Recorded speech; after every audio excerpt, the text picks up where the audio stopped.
नमस्कार साथियों, मैं जोगिंदर अंगोत्रा वर्मा विश्वकर्मा चैनल की ओर से इस वक्त परेड ग्राउंड ब्राह्मण सभा के बिल्कुल अपोजिट जहां पर महर्षि चाणक्य की ये प्रतिमा है उसके बिल्कुल नज़दीक खड़ा हूं।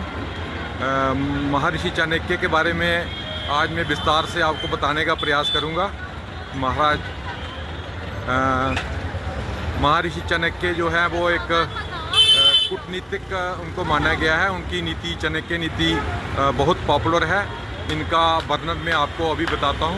ये बिल्कुल ब्राह्मण सभा के सामने ये इनकी प्रतिमा है महर्षि चाणक्य की। साथियों, मैं जोगिंदर अंगोत्रा वर्मा विश्वकर्मा चैनल से आज हम महर्षि चाणक्य की प्रतिमा के पास खड़े हैं। तो आज हम उनकी जीवन पे रोशनी डालेंगे। तो खास करके जो घटना उनके साथ हुई थी, जिसकी उन्होंने प्रतिज्ञा लेके एक अखंड भारत का सपना पूरा किया, उसके बारे में हम अपने युवा पीढ़ी को दिखाने का प्रयास करेंगे। कहते हैं कि एक बार चाणक्य मगध के राजा धनानंद द्वारा आयोजित एक यज्ञ में आमंत्रित किए गए।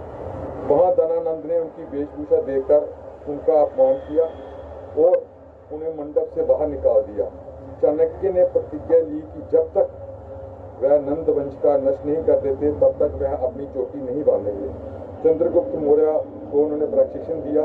प्रतिज्ञा पूरी करने के लिए चाणक्य ने चंद्रगुप्त नामक एक साधारण बालक को अपनी देखरेख में लिया, उसे शस्त्र विद्या और राजनीति की शिक्षा दी। मगध पर विजय और मौर्य साम्राज्य की स्थापना चाणक्य ने चंद्रगुप्त को प्रशिक्षित किया, एक मजबूत सेना का गठन किया और चंद्रगुप्त के साथ मिलकर नंद वंश को हराया।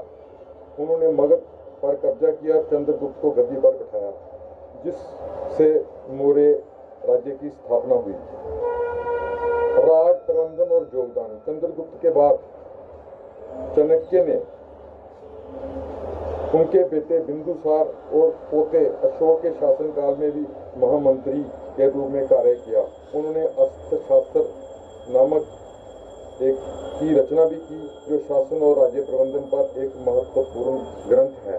चाणक्य नीति को सभी युवा पढ़ें।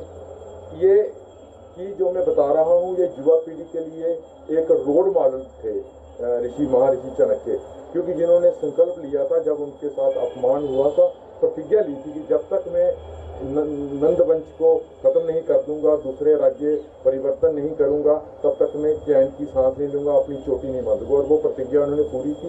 इसलिए युवा पीढ़ी को मैं ये कहना चाहता हूँ कि